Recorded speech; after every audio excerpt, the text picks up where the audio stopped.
Cette vidéo est consacrée à la présentation des principales réactions de la photosynthèse se déroulant dans le chloroplaste de la cellule eucaryote photosynthétique, comme la cellule du parenchyme palissadique, ou encore le cytoplasme des cyanobactéries.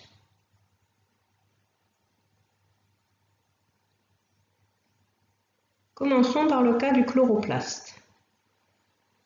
Au préalable, il faut savoir que ces réactions sont principalement des réactions d'oxydoréduction. Pour rappel, l'oxydation correspond à la perte d'un ou plusieurs électrons. La réduction correspond au gain d'un ou plusieurs électrons. Nous représenterons une oxydation par une flèche bleue, une réduction par une flèche rouge. Nous allons expliquer les réactions représentées sur ce schéma de façon chronologique jusqu'à l'obtention de molécules organiques.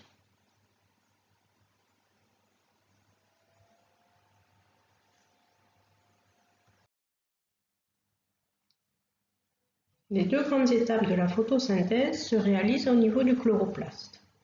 Nous allons cibler ici ce qui se passe au niveau de trois zones particulières. Première zone, la membrane du thylakoïde. Membrane qui peut être celle d'un thylakoïde granaire, tout comme celle d'un thylakoïde intergranaire. Deuxième zone, le lumen, compartiment aussi appelé espace intrathylakoïde. Et enfin, la dernière zone, le stroma, compartiment liquidien le plus vaste du chloroplaste.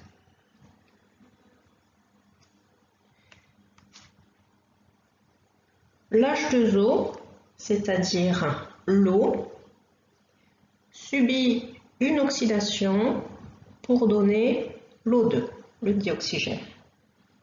Ceci libère des électrons, mais également des H+, des protons, qui eux ne sont pas représentés sur ce schéma. Cette dégradation ou lyse de l'eau nécessite de l'énergie qui est apportée sous forme d'énergie lumineuse. Elle est captée au niveau de pigments photosynthétiques de la chaîne d'oxydoréduction photosynthétique.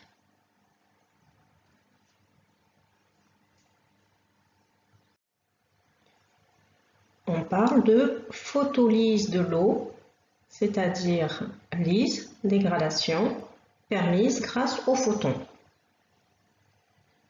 Des électrons libérés par l'eau vont enclencher une cascade de réactions d'oxydoréduction que l'on analysera ultérieurement au cours de l'année.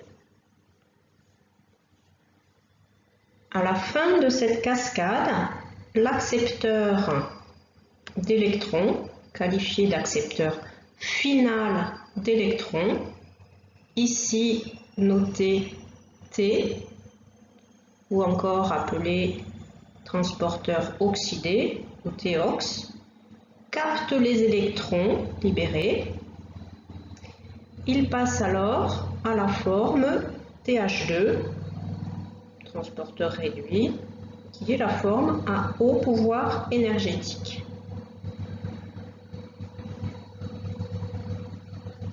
On a ici globalement l'oxydation de l'eau couplée à la réduction des transporteurs.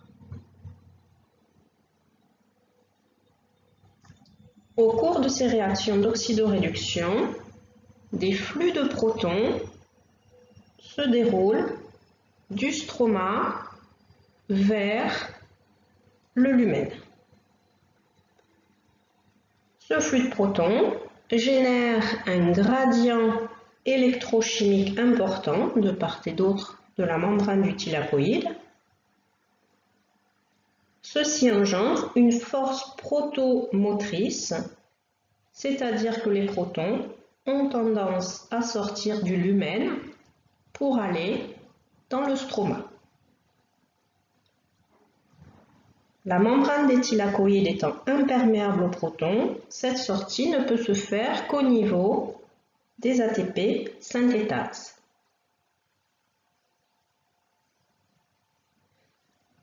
L'ATP synthétase utilise l'énergie de la force protomotrice pour fabriquer de l'ATP à partir d'ADP et de PI.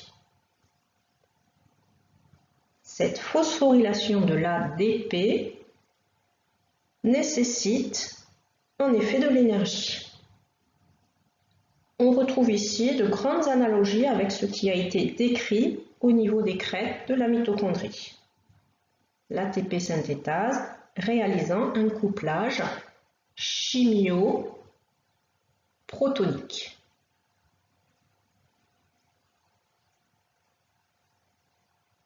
L'ensemble de ce qui vient d'être décrit constitue la première phase de la photosynthèse, appelée phase photochimique.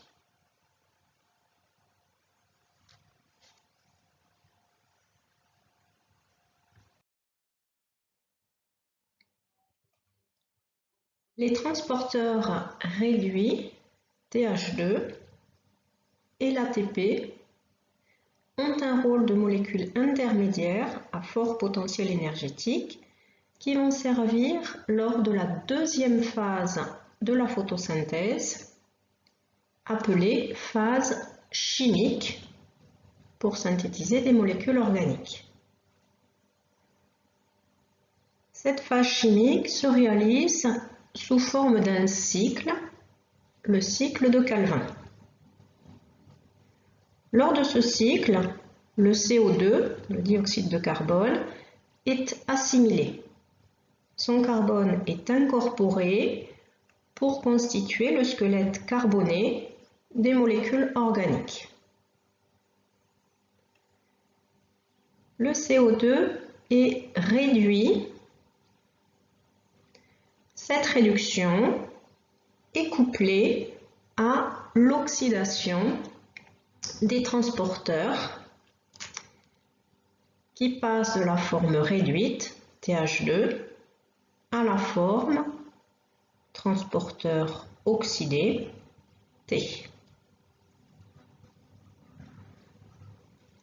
La synthèse de molécules organiques est fortement coûteuse en énergie. Elle utilise en plus l'énergie d'hydrolyse de l'ATP. L'ATP repasse sous la forme ADP plus PI.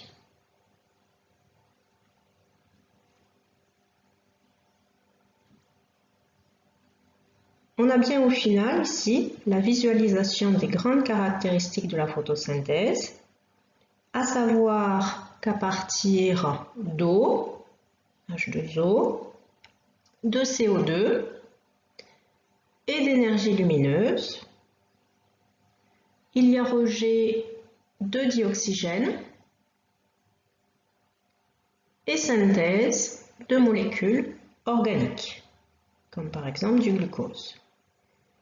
L'équation de bilan de la photosynthèse est donc bien retrouvée.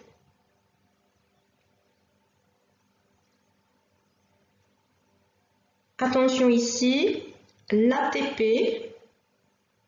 est un intermédiaire entre la phase photochimique et la phase chimique. Il subit un recyclage entre les deux phases. Il n'apparaît donc pas dans l'équation bilan.